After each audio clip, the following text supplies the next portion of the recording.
Good morning, Rabbi. Good morning, Joe. We have a guest today. Hi, Roy. How are you? Okay, Joe, how are you? Pretty good, thank you.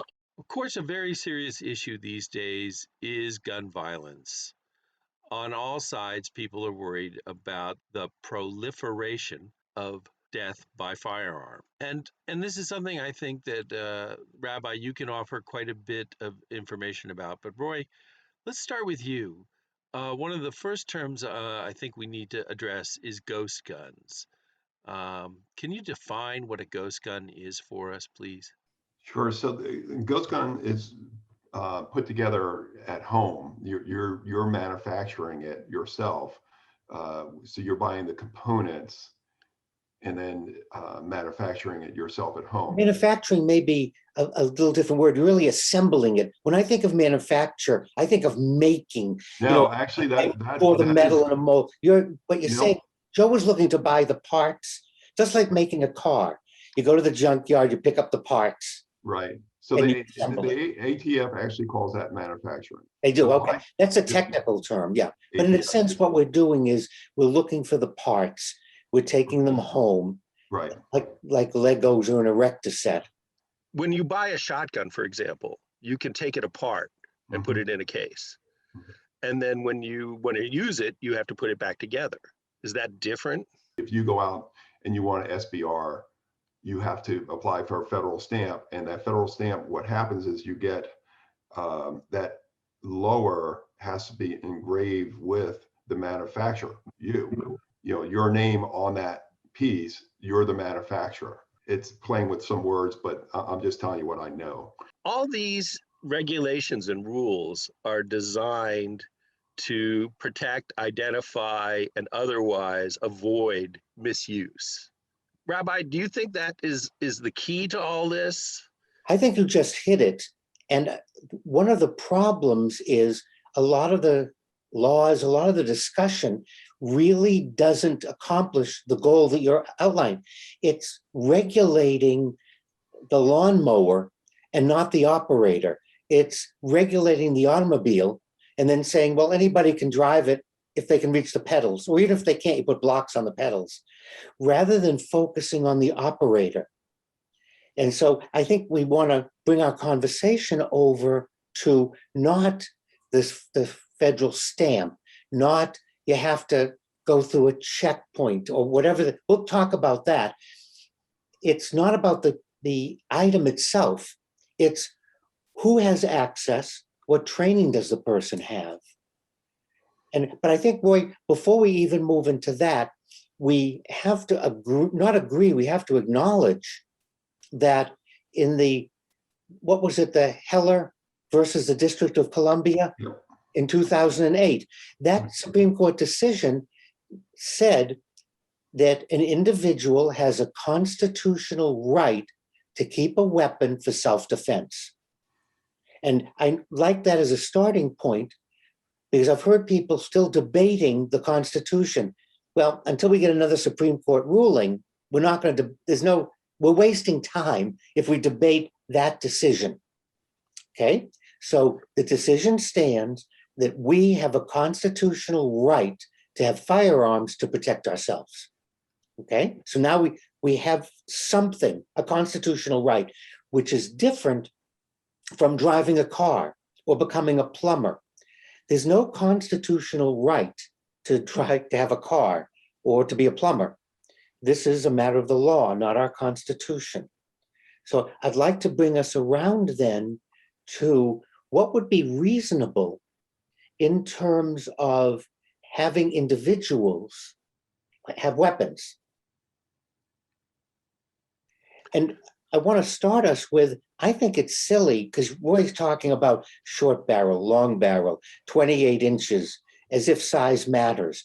I think what we want to talk about is a weapon is a weapon, whether it's a long barrel or short barrel. A mistake we're making is this distinction. Right. So I would really like to see us look at all, whether they're long, short, or medium barrels, that we're talking about a gun for self-defense or hunting. Yep. So I think you and I heard recently what makes a firearm dangerous is what comes out of the end of the barrel, not the firearm itself. So then we have to go back to the people to see what's reasonable, what works, what doesn't work to protect the public. Because you and I talked about this, you know, it's one thing that's a constitutional right, but we also live in such society that we want to have some safety and knowledge that people are safe carrying firearms. So we have two things here. We could start with there is a constitutional right to have a firearm for self-defense or hunting. Second, we live in Maryland, which is not a commonwealth. But if we look at Virginia as a commonwealth, commonweal for the common good, as you mentioned, second, a society. So we want some rules and regulations to protect its citizens. And Roy, interestingly enough, one of the things I saw yesterday, and to which you spoke, is the ammunition itself is not regulated. Is that correct? Correct. Because I saw what looked like, I am assuming he was 18 because he was in there by himself, but he looked like he was 12, and he was haggling with an ammunition seller. You know, 18, I think in Maryland, actually, it might be 18 and up, they can buy ammunition. But again, just going back to the point I made earlier where Ken was going, what makes a firearm dangerous? It's the people per se. So what's reasonable for us to regulate or not regulate? And again, it's a constitutional right. So we have to be careful not to overburden the Constitution. I think that's what we've been doing with a lot of these laws. But again, so if you even want to go over basic numbers, so based on what you're saying and worried about individuals, you know, first of all, we have to understand you're a citizen. You have a constitutional right to have a firearm, more for not just hunting and or self-protection, but there's other reasons behind that. There's competition shooting. It's right. It's like bowling, if you will. You're throwing a 10, 15-pound ball Right. down the bowling alley to knock pins over, and you wouldn't think of taking that bowling ball out on the street and start bowling people. But it's a sport. Right. There's multiple reasons why people have firearms. So we don't want to burden your constitutional right unreasonably, but just to look at some numbers, and these numbers are old, so don't quote me on the exact numbers. I was just looking at the numbers I'm going to use are a little older, I just know them in my head better, is there are 32,000 deaths a year from firearms. 20,000 approximately are due to accidental death or suicide. The other 10, 12,000 are due to homicide. So putting that in perspective though, depending on what resource you want to go look at, anywhere from 1.5 to 2 million people a year save themselves with their firearms in the United States. So just depending on what numbers you want to look at, and you can even argue out stuff and look at lower numbers from other resources as far as that number of saves, but there's plenty of literature out there. So the question is, you know, are we going to regulate firearms so much and the people have them so much that now we increase the risk of death for law-abiding citizens? And we've seen that in other countries where they have very strict firearm laws, and other crimes go up.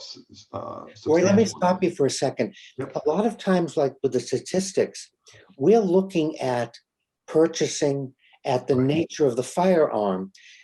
I'd be interested to see what countries have instituted the rules for the purchase, for background checks, for rechecking. It's like a driver's license. When you turn a certain age, the eye test, and we have a serious problem with seniors who shouldn't be driving because driver's licenses are renewed and we're not checking their skills early enough. So I kind of think that we spend too much time focusing on the thing. Let's ban this, let's ban that, or look at what that country did. They banned that rather than, well, what are the rules and regulations and what's reasonable? I want to buy a firearm. Right. And what do you think of what I said about long and short barrels, that we should just include, everything should be included? Yeah, I don't, again, that goes back to that conversation you and I heard recently, what's the difference the way the firearm looks or what it does? It's the person who's using it. So we go back to what you're saying, and we can focus down on that in the fact that what's reasonable, and not to overburden the Second Amendment, but what reasonable people think to get a firearm. Now, I could, again, in the numbers are out there. Majority of people believe background checks are appropriate, including Republicans, independents, Democrats.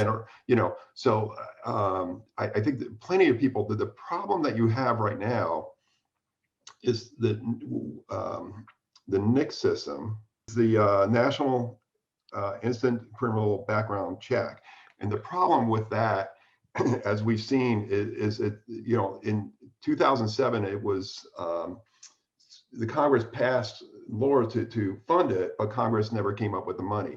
So right now, states are not reporting to the NICS system. Like Maryland back, and I'm using an old number again, I apologize, back 10 or 15 years ago, only reported 50 people with mental illness to the NICS system. We know in Maryland, as a rabbi can attest to, there's more than 50 people with severe mental illness. Right. So let's stop right with that. Just again, on our list, we now have a system in place, system for doing background checks. It would make more sense to fund it and to penalize states for not putting people in it rather than penalizing people. Correct. So there already is something in place that would pick up on hospitalization, on inappropriateness, and we could also discuss maybe it should be tightened, maybe the question should be changed. That's a different discussion. However, we have something in place. Correct. And we're not using it. And there's no penalty with the states not uploading the information. And then added to that was a timeline. If the information wasn't uploaded or turned around in X number of days, then it was an automatic, you could get the gun. Rather than saying, we have the system in place, listen, if you owe $1.98 to the IRS, they will find you in 20 minutes. Right. They will then put a lien on anything to get their $1.98 back. So it's not that it can't be done. Right. And again, I want to shift our focus from the control of the object to, here we have something in place. So let's promote the system. Let's use the system. Correct. Right? That would be a step. But I feel I must point out, we're talking about regulating and controlling, and in your example of taxes after the fact that somebody has not paid their taxes. But the problem, it seems to me, is more focused on, as Roy said, not about the gun itself, but what comes out of it. And if I may extend that example, who's it pointed at? And here we have people who, it's been demonstrated, are not pointing their guns at nice things. They're pointing them at innocents, at people like that. And even if other people are using the weapons as for self-defense, is it enough to say, well, we're just going to work the system a little better, versus what many people are saying right now, which is, well, if we just regulated them more or restricted their use dramatically or got rid of them. For example, you can't have a pet tiger and walk it on a leash outside. Now, the law says you can have a pet, but you can't have a large man-eating animal as a pet. But the oil in the ointment is there's no constitutional right to own a tiger. So we have to balance, just like free speech. We're watching people walking all over free speech, in making up all kinds of reasons why you shouldn't be allowed to gather, why you're not allowed to give someone some water, or you can't talk to someone. Well, I would like to argue, Rabbi, that life, liberty, and the pursuit of happiness, I would be very happy if I had a tiger. So that's one argument. But this is obviously a very high caliber discussion. Let's pause and say we're going to continue this in another installment. But in the meantime, keep firing away, Rabbi. I think you're making a lot of great points there. And thank you, Roy. And hopefully we can get you back as well. Sure. Hey, So once again, take care and appreciate all the wisdom. thank you for having us.